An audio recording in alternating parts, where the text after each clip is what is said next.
2019-24 మధ్య రాష్ట్రంలో గంజాయి బ్లేడ్ బ్యాచ్లు పెరిగాయని హోంమంత్రి అనిత అన్నారు. వీటిని అరికట్టడానికి స్పెషల్ గా ఓ టాస్క్ ఫోర్స్ ను ఏర్పాటు చేసినట్లు తెలిపారు. వీరిని గుర్తించి ప్రొఫైలింగ్ చేస్తున్నామని, అనుమానిత పాడుపడ్డ ప్రాంతాల్లో నిఘాను ఏర్పాటు చేశామని చెప్పారు.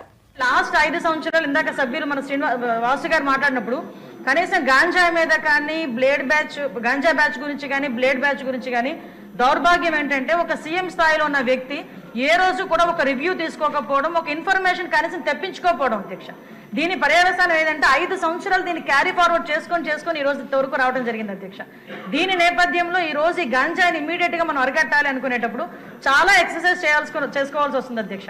సిస్టమ్ ని కూడా మనం మళ్ళా రిపేర్ చేసుకోవాల్సిన పరిస్థితి ఏర్పడింది అధ్యక్ష. ఇంతకు ముందు గాంజాకి సంబంధించి పైనుంచి ఏజెన్సీ నుంచి కిందకు వచ్చే సిచ్యువేషన్ లో ఎన్ని చెక్ పోస్టులు ఉన్నాయని నేను వైజాగ్ సిపి గారిని ఒకసారి నేను హోమ్ మినిస్టర్ అయిన వెంటనే మాట్లాడితే కేవలం 2 సీసీ కెమెరాలు ఉన్నాయి, చెక్ పోస్టులు ఉన్నాయి, దాని దగ్గర 2 సీసీ కెమెరాలు ఉన్నాయని చెప్పారు అధ్యక్ష. అంటే చెక్ పోస్టులు కూడా పెట్టుకోలేని పరిస్థితులు అయిపోయింది. ఈ రోజు మళ్ళా తిరిగి గాంజా నిర్మూలనకి పర్టికులర్ గా ఎక్కడెక్కడైతే ఏరియాస్ నుంచి అయితే మనకి ట్రాన్స్పోర్ట్ జరుగుతుందో ఆ ట్రాన్స్పోర్ట్ అన్ని ఏరియాలోని కూడా చెక్ పోస్టులు ఏర్పాటు చేసుకున్నాం. చెక్ పోస్టుల దగ్గర సీసీ కెమెరాస్ ఏర్పాటు చేసుకున్నాం అధ్యక్ష. ఏ గాంజా తీసుకునే వ్యక్తి కూడా ఎక్కడ కూడా తప్పించుకోకూడదనే ఉద్దేశంతోనే సర్వేలెన్స్ కింద సీసీ కెమెరాలు ఆల్రెడీ ఫిక్స్ చేస్తున్నాం అధ్యక్ష. దీని నేపథ్యంలోనే మనం అర్థం చేసుకుంటే అధ్యక్ష, ఈ 5 నెలల కాలంలో మనం వచ్చిన ఎన్డీఏ గవర్నమెంట్ వచ్చిన 5 నెలల కాలంలోనే సుమారుగా 25,000 కేజీల గాంజాని ఈ రోజు పట్టుకొని గవర్నమెంట్ స్వాధీనం చేసుకునే పరిస్థితి, పోలీస్ డిపార్ట్మెంట్ వాళ్ళు పట్టుకొని స్వాధీనం చేసుకునే పరిస్థితి కనిపించింది అధ్యక్ష. దగ్గర 916 మందిని కూడా ఈ రోజు మనం జూన్ నుంచి అక్టోబర్ వరకు చూసుకుంటే 916 మంది మీద ఆల్రెడీ కేసులు నమోదైన వాళ్ళందరూ కూడా వెళ్ళారు అధ్యక్ష. ఇందాక గౌరవ సభ్యులు కూడా జైలుకి సంబంధించిన విషయం కూడా చెప్తున్నారు అధ్యక్ష. ఇంతకు ముందు ఏం జరిగిందన్న దాని గురించి ఈ రోజు నేను చెప్పక్కర్లేదు, మీరు చెప్పక్కర్లేదు, ప్రపంచం అంతా కూడా తెలుసు. కానీ ఈ రోజు మేము వచ్చిన తర్వాత మా నిఘా యంత్రాలు ఎంత క్లియర్ గా పనిచేస్తున్నాయంటే ఎప్పుడు నుంచి జరుగుతుందో అర్థం కాదు. రాజమండ్రిలోని ఒక ఫార్మసిస్ట్ ఒక జైల్లో ఉన్న వ్యక్తికి గాంజా తీసుకెళ్లే పరిస్థితి నిన్న మొన్న కనిపిస్తే ఇమీడియట్ గా దాన్ని మా నిఘా యంత్రాలన్నీ కూడా పట్టుకొని అతన్ని కూడా అరెస్ట్ చేసి జైలుకు పంపించిన పరిస్థితి. మీరు అన్నట్టుగానే ఎక్కువ ఏజెన్సీ ఏరియాలోని చిన్న పిల్లలు దీనికి ఎడిక్ట్ అయిపోయే పరిస్థితి కనిపిస్తుంది అధ్యక్ష. ఎడిక్ట్ అవ్వడమే కాదు అధ్యక్ష, వాళ్ళకున్న ఫైనాన్షియల్ ప్రాబ్లమ్స్ ని బేస్ చేసుకుని వాళ్ళని పావుల కింద వాడుకునే పరిస్థితి ఉంది.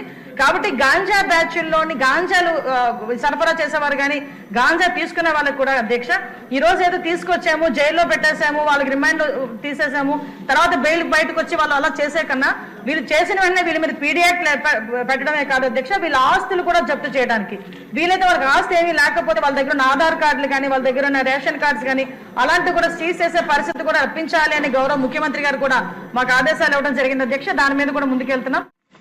ధన్యవాదాలు అధ్యక్ష. అధ్యక్ష, ఈ నకిలీ యాప్స్, ఈ ఆన్లైన్ ట్రాన్సాక్షన్స్ అన్నది మన టైంలో ఏం లేదు అధ్యక్ష. కానీ 2020 దగ్గరకు వచ్చారు అధ్యక్ష. కోవిడ్ అన్నది కోవిడ్ వచ్చిన తర్వాత ఫైనాన్షియల్ గా చాలా మంది క్రైసిస్ ని బేస్ చేసుకుని దాన్ని కూడా ఎన్కేష్ చేసుకోవడానికి క్రైమ్ అన్నది కొత్త పుంతలు తొక్కింది అని చెప్పడానికి ఇది ఒక ఉదాహరణగా మనం చెప్పొచ్చు అధ్యక్ష. ఎందుకంటే అవతల వాళ్ళ బలహీనతలను క్యాష్ చేసుకోవడానికి వాళ్ళు ఈ లోన్ యాప్స్ క్రియేట్ చేయటం, అదేవిధంగా ఇందాక మన వాళ్ళు అన్నట్టు షెల్ కంపెనీస్ నుంచి అదేవిధంగా కొంతమంది దివాలా తీసిన వాళ్ళు వీళ్ళందరూ కూడా వాళ్ళ సంపాదనకి ఒక మార్గంగా దీన్ని ఎంచుకున్నారు అధ్యక్ష.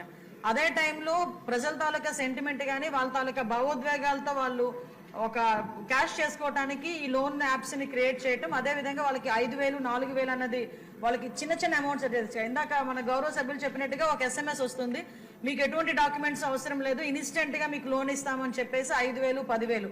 ఇప్పుడు చిన్న పిల్లలు చదువుకునే పిల్లలు కూడా వాళ్ళకి పాకెట్ మనీ కూడా వాళ్ళని అడగలేక, తల్లిదండ్రులను అడగలేక ఇలాంటి యాప్స్ కి బలైపోయిన పరిస్థితులు కూడా చాలా కనిపించినాయి అధ్యక్ష. ఇటువంటి సందర్భంలో అధ్యక్ష వాళ్ళకి ఆ యాప్ వచ్చిన తర్వాత ఇంకా వాళ్ళకి వెంటనే ఒక నోటిఫికేషన్ వచ్చేస్తుంది, వాళ్ళు ఎగ్రీ కొడతారు అధ్యక్ష. ఎగ్రీ కొట్టిన వెంటనే వీళ్ళ కాంటాక్ట్స్ అన్ని వాళ్ళ హ్యాండ్ ఓవర్లోకి వెళ్ళిపోతాయి, వీళ్ళ గ్యాలరీ మొత్తం వాళ్ళ హ్యాండ్ ఓవర్లోకి వెళ్ళిపోతుంది. సో ఇందాక మన గౌరవ సభ్యురాలు చెప్పినట్టు 3,000 నుంచి 3 లక్షల వరకు ఆగిపోయిందండి. ఇంకా అదృష్టం అధ్యక్ష. ఒక్కసారి కనుక లోన్ యాప్ లో డబ్బులు తీసుకుంటే వాడికి చావైన శరణ్యం అధ్యక్ష. అంతకుమించి అక్కడ నెవర్ స్టాప్ అనమాట అది.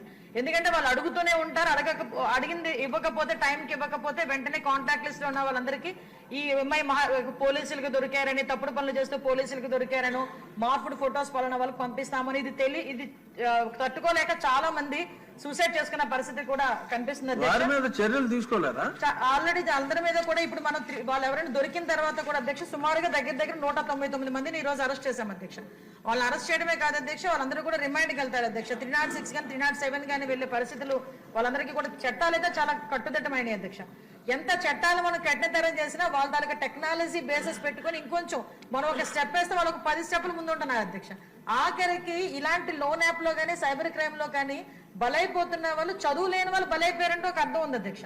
చదువుకున్న వాళ్ళు కూడా ఈవెన్ వాళ్ళకి ఎలాంటి ఫోన్లు కాల్స్